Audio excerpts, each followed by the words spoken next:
Hello दोस्तों, Delhi UPSC secrets में आपका स्वागत है। मेरा नाम है यथार्थ। I was all India 9 rank in UPSC CDS exam 2019। आज मेरे साथ आप बात करेंगे कि किस तरह यूपीएससी की तैयारी करें, स्पेशली हिंदी मीडियम से। और दिल्ली यूपीएससी सीक्रेट्स आपको किस तरह सपोर्ट कर सकता है आपकी मंजिल तक पहुंचने में। तीन चीज़ें हमें बहुत ज़रूरी हैं जानना। एक तो वॉट, एक वाई और एक हाउ। जो वॉट एंड वाई वाला पार्ट है, ये आपका बहुत पर्सनल पार्ट है, इसके साथ भी हम डील करेंगे। लेकिन आपको बता दूं कि जो हाउ वाला पार्ट है वो डीयूएस की रेस्पॉन्सिबिलिटी है आपके लिए। हम आपको यहाँ जो आपका मेथड है जो इस तरह से हो सकता है, ठीक है, इसको बहुत ही ईजी बनाकर एक स्ट्रेट लाइन में आपको ले जाएंगे आपकी डेस्टिनी, आपकी मंजिल तक, जो कि है एक आईएएस ऑफिसर बनना, एक आईपीएस ऑफिसर बनना, या जो भी आप चाहते हैं, जो भी पोस्ट आप चाहते हैं, है ना। लेकिन शुरू में दो चीज़ें बात कर लेते हैं, वॉट और वाई के बारे में। तो वॉट जब हम कहते हैं, तो वॉट के लिए हमें जानना ज़रूरी है कि भाई यूपीएससी है क्या, इसका स्ट्रक्चर क्या है, इसके फंक्शंस क्या हैं, and specifically about the exam, तो इसका सिलेबस क्या है, इसका पैटर्न क्या है, इसका शेड्यूल क्या है ना। उसी के हिसाब से आप एक स्ट्रेटजी डिवाइस कर सकते हैं अपने लिए। चलिए आगे हम बात करते हैं उन लोगों की जिन्होंने पहले किया हुआ है, जैसे कि गौरव बुदानी आईएएस आप यहाँ देख सकते हैं। सो ऑलरेडी ही हैज़ अक्वायर्ड 13th रैंक, 13वीं रैंक इन्होंने हासिल की है। इसके बाद इन्होंने आरएएस के एग्जाम में भी 12th रैंक हासिल की थी। तो ये हिंदी मीडियम से पहले कर चुके हैं, मैं हिंदी मीडियम के टॉपर्स की बात कर रहा हूँ सिर्फ यहाँ पे। गंगा सिंह राजपुरोहित, इन्होंने आईएएस रैंक हासिल की, और 33वीं रैंक हासिल की इन्होंने। एनसीईआरटी पर ये विशेष जोर देने की बात करते हैं। चलिए आगे भी हैं, जैसे गौरव सिंह सोगरवाल आईएएस। इनका जन्म तो एक किसान परिवार में हुआ, और मध्यम वर्गीय एकदम, या फिर और भी थोड़ा गरीब मान सकते हैं, है ना। तो यहाँ पे इन्होंने हिंदी माध्यम से आईपीएस की और आईएएस की रैंक हासिल की। फिर अनुराधा पाल आईएएस हैं। लेकिन आप ये ना समझें कि यूपीएससी में सिर्फ ये ही रैंकिंग है, जैसे कि यही पोस्ट है, आईएएस है, आईपीएस है ना। इसमें कई सारी रैंक्स और हैं, जैसे कि आईएफएस है, आईएफओएस है, इसके अलावा जैसे इसमें आईआरएस है ना, इंडियन आईएएस है। सो कई सारी पोस्ट यूपीएससी के थ्रू आप एक्वायर एंड ऑप्ट इन कर सकते हैं। तो इसके लिए हमारा वॉट जानना बहुत ज़रूरी है ना। तो ये तो हो गई हमारी वॉट की बात, क्या की बात। अब हम आगे चलें और जानें कि भाई क्यों। ठीक है, तो ये सवाल आपके लिए बहुत पर्सनल हो सकता है कि क्यों, क्यों आपको एक आईएएस, आईपीएस या आईआरएस या जो भी है आपको क्यों बनना है भाई, है ना। तो एक जो एक मॉडर्न सिनेरियो है उसमें 90% 99% बच्चों का माइंडसेट क्या है, एक रॉयल टॉपर एंट्री का। ठीक है, तो वो सभी का कॉमन है, उसको कोई हाइड करने का उसमें बात नहीं है। लेकिन उसके अलावा हम किस तरह से कंट्रीब्यूट कर सकते हैं एज एन आईपीएस या आईएएस होकर।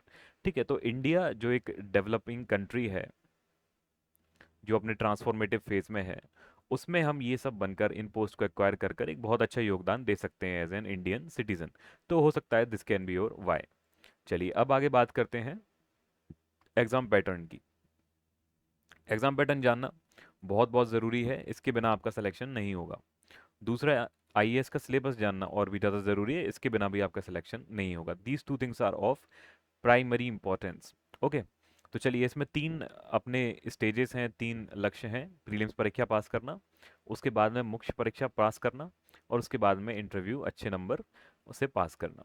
तो प्रीलिम्स परीक्षा में हमारे दो भाग हो गए, एक तो सामान्य अध्ययन जीएस 1 या पेपर 1, और सी सेट का पेपर 2। ठीक है, इनके लिए डीयूएस आपके लिए बहुत सारी स्पेशल चीज़ें लेके आएगा हमारे टेलीग्राम और लेट्स इंस्टाग्राम, सभी चैनल्स पे, व्हाट्सएप चैनल पे भी, है ना। तो आप बेफिक्र रहिए, जीएस पेपर और सी सेट पेपर दोनों के लिए आपको बहुत अच्छी तैयारी करवाई जाएगी अगर आप डीयूएस ज्वाइन करते हैं। बाकी इसमें आगे यूपीएससी में जो मुख्य परीक्षा है उसमें क्वालिफाइंग पेपर्स होते हैं, ऑप्शनल पेपर्स होते हैं, और जनरल साइंस के पेपर्स होते हैं। क्वालिफाइंग पेपर्स एज यहाँ पे लिखा हुआ है क्वालिफाइंग होते हैं, इनके मार्क्स ऐड नहीं किए जाते फाइनल मार्क्स में। दीज आर इंग्लिश एंड एक लैंग्वेज, है ना। चलिए इनको हम बाद में समझेंगे कि कौन कौन सी लैंग्वेज हो सकती हैं। फिर आपके आते हैं सामान्य अध्ययन, जिसमें कि 5 पार्ट हैं। एक तो ऐसे राइटिंग, ये भी डीयूएस की एक स्पेशलिटी है, ऐसे राइटिंग। बाकी हैं अपने जीएस 1, 2, 3 और 4, ये अपने मेंस के चार बहुत इंपॉर्टेंट सब्जेक्ट्स होते हैं। इनके लिए हमने रिसेंटली एक बुकलेट भी लॉन्च की है, 1, 2, 3, 4, तो बहुत इंपॉर्टेंट है, टू द पॉइंट। चलिए आगे हम बात करेंगे हमारे वैकल्पिक विषय या ऑप्शनल सब्जेक्ट की। ऑप्शनल सब्जेक्ट कई सारे हो सकते हैं, इनकी हम लिस्ट में आपको बता दूंगा। जो बहुत फेमस हैं वो हैं जैसे कि anthropology, history, sociology, PSIR, public administration, economics and so on. Lastly अगर आप इन सारी स्टेजेस को पार करते हैं तो आप जाते हैं इंटरव्यू में, और इंटरव्यू में अच्छा स्कोर करके आप हासिल करते हैं एक अच्छी रैंक। चलिए आगे चलते हैं। ये मैं आपको पहले ही बता चुका हूँ, लेकिन एक बार और ध्यान कर लेते हैं कि भाई जो हमारा प्रीलिम्स का पहला पेपर है, इसमें हमारे पास क्या क्या सिलेबस है। Current affairs, history, geography, polity and governance and economy, उसके बाद एनवायरनमेंट और जनरल साइंस। ठीक है, तो बहुत ही इंपॉर्टेंट और बहुत ही सरल सब्जेक्ट्स हैं अपने प्रीलिम्स एग्जाम में, जिनके लिए डीओएस आपको स्पेशली तैयार कर देगा। ठीक है, प्रीलिम्स आप फेल हो ही नहीं सकते, जैसे कि हमारा लाइट एंड स्कोप बैच है ना, तो उसमें अगर आप लेते हैं you can not fail the prelims. Again आगे बात करते हैं सी सेट की। सी सेट में comprehension, basically it's a maths paper, maths and English. ठीक है, मैथ्स इंग्लिश आपकी इतनी अच्छी कर देंगे कि आपको सी सेट फेल नहीं हो सकते।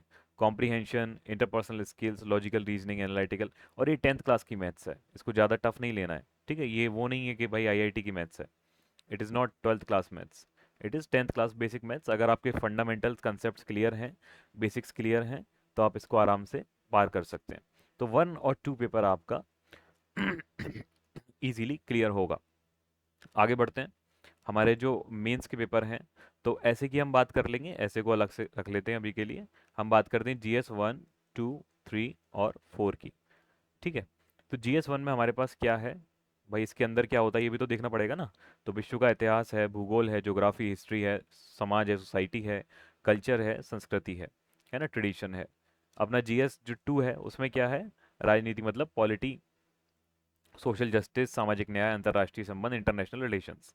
तीसरा GS जो है अपने पास उसमें क्या है, एनवायरनमेंट मोस्टली, है ना, उसके बाद में इकोनॉमी, डिजास्टर मैनेजमेंट, ये सब हैं। ठीक है, और GS 4 में क्या है, ये भी बहुत एक इंपॉर्टेंट पेपर है, हालांकि इतना समझा नहीं जाता लेकिन बहुत इंपॉर्टेंट है। इसमें अपने एथिक्स हैं, सत्यनिष्ठा एंड योग्यता। ठीक है, चलिए अब आगे आ जाते हैं। ये अपने मेंस की स्टेजेस हो गई। मेंस के बाद में जो ऐसे है, जो अपना फर्स्ट पेपर है मेंस का, उसमें लेट्स से अपन एक पुराना ट्रेंड देखें तो क्या चलता आ रहा है कि कुछ चीज़ें साइंस टेक के बारे में पूछी जाती हैं, जैसे कि tech can not replace manpower, इस पर एक ऐसे लिखिए, तो इसमें अपन एआई भी डाल सकते हैं अब, है ना, इन मॉडर्न कंटेक्स्ट अपन इसमें एआई भी डाल सकते हैं। नेक्स्ट जैसे हम बात करें democracy and development, just a second, democracy and development, तो यहाँ पर भी हम ऐसे देख चुके हैं कि dreams which should not let India sleep. अब यहाँ इंडिया लेवल पे एक बात हो रही है, तो आपकी थॉट प्रोसेस इस तरह से डेवलप होनी चाहिए that you can write this ऐसे। चलिए नेक्स्ट, जैसे मान लीजिए एजुकेशन, इकोनॉमी, ये बेसिक एक थीम्स रहती हैं, है ना। बहुत सारी थीम्स आजकल फिलोसफी पे भी आ रही हैं, कोर्ट्स फिलोसफी, एथिक्स, तो ये सारी चीज़ें हमारे लिए बहुत ज़्यादा इंपॉर्टेंट हैं। और DUS आपका हैंड होल्ड करके चलेगा इस चीज़ में, है ना, दिल्ली UPSC सीक्रेट्स। आप यहाँ पे निश्चिंत रह के तैयारी हमारे साथ कर सकते हैं। चलिए नेक्स्ट आ जाते हैं भाई, हमारे जो वैकल्पिक विषय हैं, ऑप्शनल सब्जेक्ट्स हैं उन पर, जो हमारे ऑप्शनल सब्जेक्ट्स हैं उन पर। तो ऑप्शनल सब्जेक्ट में 2 पेपर होते हैं, पेपर 1 और पेपर 2।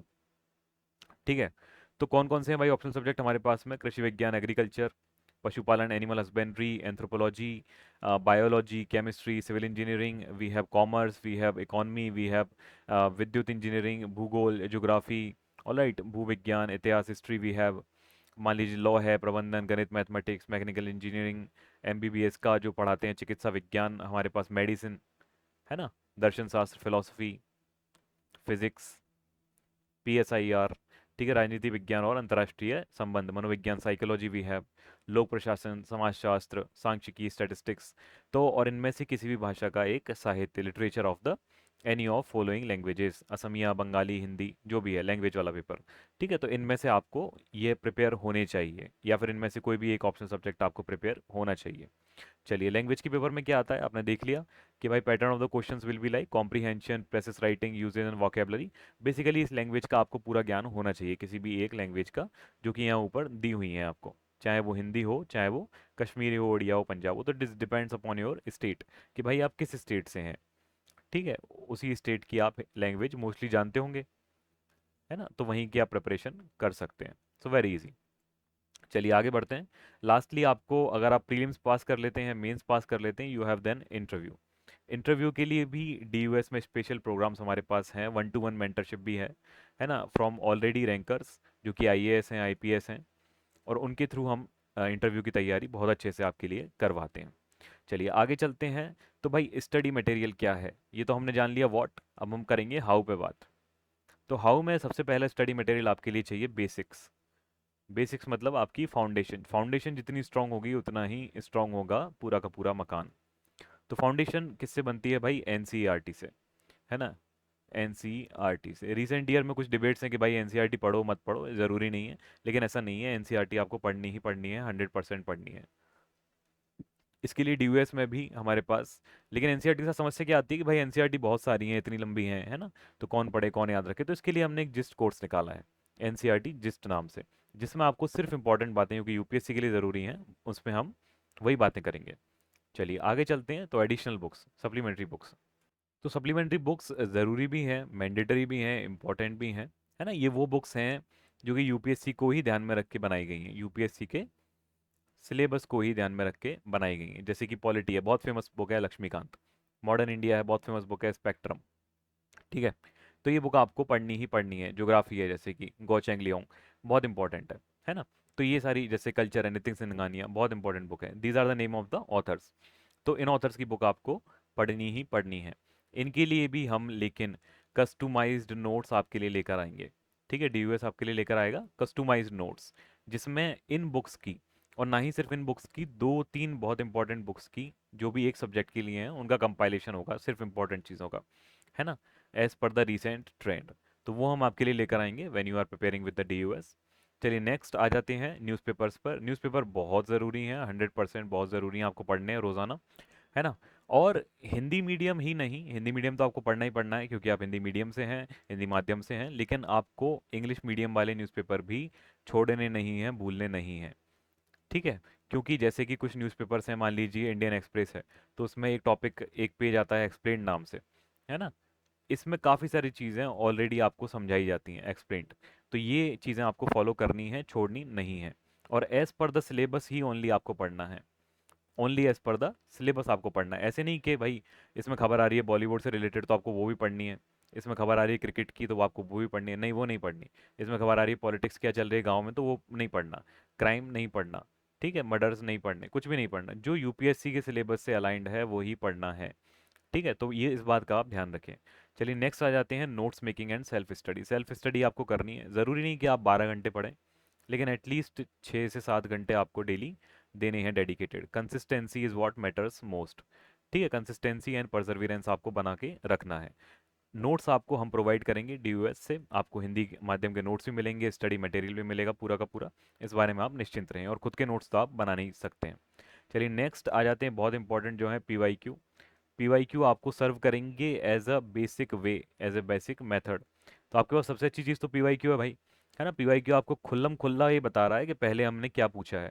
तो अगले साल ऐसा तो नहीं है कि भाई कुछ और ही पूछ लेंगे, इस साल तो पूछी थी एबीसीडी और अगले साल पूछ लेंगे 1 2 3 4, ऐसा तो नहीं है। एबीसीडी पूछी तो अगले साल ई पूछ लेंगे ज़्यादा से ज़्यादा, है ना। So take care of the PYQs, these are very very very important.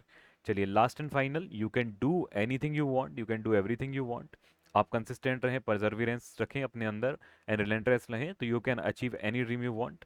For more you can contact us at Delhi UPSC secret, whether it is our Telegram channel, whether it is our YouTube comment section, whether it is our WhatsApp channel.